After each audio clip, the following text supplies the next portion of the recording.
Tunji Adewale was the golden child of the Adewale family. Growing up in Lagos, he was always the one everyone pointed to when they talked about success. A natural leader with an analytical mind, Tunji excelled in academics, sports, and just about anything he put his mind to. His parents, humble middle-class workers, sacrificed a lot to ensure he had the best education possible, and Tunji never disappointed them. By the age of 27, Tunji had already achieved what many could only dream of.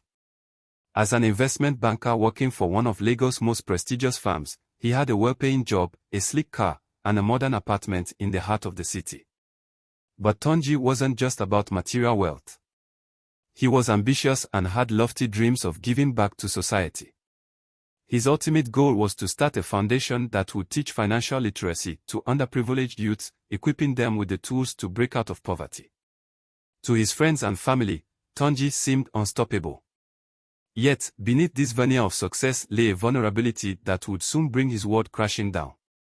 Tunji had one hobby that brought him immense joy: football. He was a die-hard Arsenal fan and could debate for hours about tactics, players, and league standings. Every weekend, Tunji and his closest friends would gather at a lively sports bar to watch Premier League games. The energy in the bar, the roar of fans, and the camaraderie were the highlights of his week. One Saturday, during a heated match between Chelsea and Manchester United, his friend Emeka casually brought up sports betting. "Tunji, you're like a football genius," Emeka said, laughing. "You predict scores better than those analysts on TV. Why not try betting? You'd probably make a fortune." Tunji laughed it off. "Gamble? Me? No, I don't need to waste my money like that," he replied. But later that evening, while scrolling through his phone, he saw an advertisement for a betting app. The slogan read, "Turn your passion into profit." Tunji hesitated for a moment but then thought, what's the harm in trying once? He downloaded the app, deposited 5,000 Nigerian Nairas, and placed a simple bet on a match between Tottenham and Liverpool. To his surprise, he won 15,000 Nigerian Nairas. Tunji was ecstatic. That was easy, he thought, smiling. Maybe I really am good at this. Winning his first bet gave Tunji a rush he had never felt before. Over the next few weeks, he began placing more bets. At first, it was just a weekend activity. He'd bet small amounts, a Nigerian Naira 1,000 or 2,000 Nigerian Nairas, on matches he was watching with friends. But as his confidence grew, so did his stakes. Tunji started researching odds, analyzing team statistics, and placing bets almost every day. He convinced himself it was harmless. After all, he was only using extra money from his salary. By the third month, betting had become an obsession. Tunji no longer watched football for the love of the game, every match was now about winning or losing money. His bets became larger, reaching 10,000 Nigerian Nairas, 20,000 Nigerian Nairas, and sometimes even 50,000 Nigerian Nairas. At work, Tunji's one stellar performance began to decline. He was known for his attention to detail and ability to meet tight deadlines, but now he was constantly distracted. Instead of focusing on reports or attending to clients, he spent hours on his phone, checking scores and placing bets.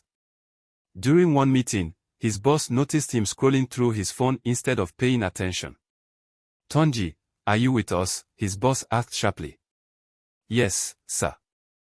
"Sorry about that," Tunji replied, embarrassed. But the distractions continued. His colleagues, who had once admired him, began whispering about his behavior. "What's wrong with Tunji lately?" "Ayo," a coworker asked another colleague. "He's missing deadlines and seems so distracted." "I don't know," the colleague replied. "But it's not the Tunji we used to know."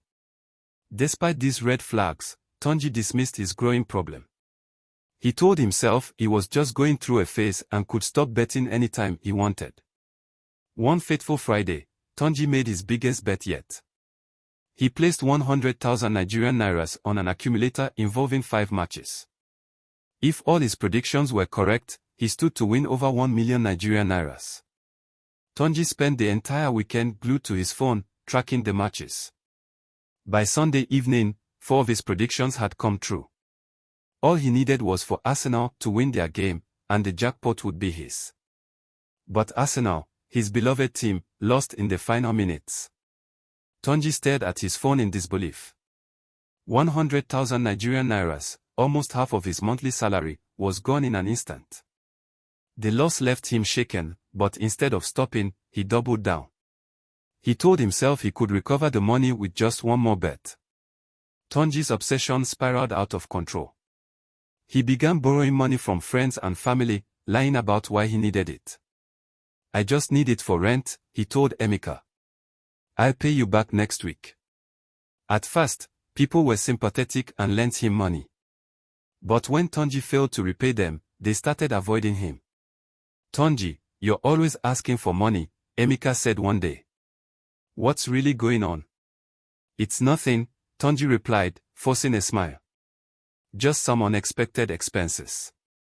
But the truth was, Tunji was drowning in debt. When his friends stopped helping him, he turned to online loan apps. The loans came with exorbitant interest rates, but Tunji didn't care. He believed one big win would solve all his problems. The final blow came at work. Tunji was assigned to review a major financial portfolio for one of the firm's biggest clients. Distracted by betting, he overlooked a critical error in the calculations. The mistake cost the client millions of naira, and they immediately threatened to pull their business. Tunji's boss called him into his office the next day. "Tunji, I don't know what's happened to you," his boss said, shaking his head. "You were one of our best employees, but this mistake is unforgivable. We have no choice but to let you go." Fired. Just like that, Tunji's promising career was over. Losing his job was devastating, but instead of stopping, Tunji sank deeper into gambling. He sold his car, his laptop, and even his designer suits to fund his betting habit. His sleek apartment was repossessed, and he was forced to move back in with his parents. His family, once so proud of him, could barely recognize him anymore. "Tunji, you've changed," his mother said, tears in her eyes. "We don't even know you anymore." Tunji avoided his family and friends, ashamed of what he had become. He spent most of his days alone, chasing bets that only pushed him further into despair. One evening, after losing his last 50,000 Nigerian nairas on a bet, Tunji sat alone in his dark room. The weight of his failures pressed down on him, and for the first time, he admitted to himself that he had a problem. "I've ruined my life," he whispered. The next morning, Tunji decided to seek help. He joined a support group for people struggling with gambling addiction. At first, it was hard for him to open up, but hearing the stories of others gave him hope. With the support of the group, Tunji began to rebuild his life. He took small jobs to pay off his debts and reconnected with his family, apologizing for the pain he had caused them. Today, Tunji is no longer the high-flying banker he once was, but he has found a deeper sense of purpose. He now speaks at schools, churches, and community centers, sharing his story to warn others about the dangers of sports betting. "Betting might seem like a quick way to make money," he tells his audience. "But it can destroy your life if you're not careful. I learned the hard way, but I hope my story can save you from making the same mistakes." Tunji's journey is a powerful reminder that no matter how far you fall, it's never too late to rise again. His story now serves as a beacon of hope for others, showing that recovery and redemption are always possible.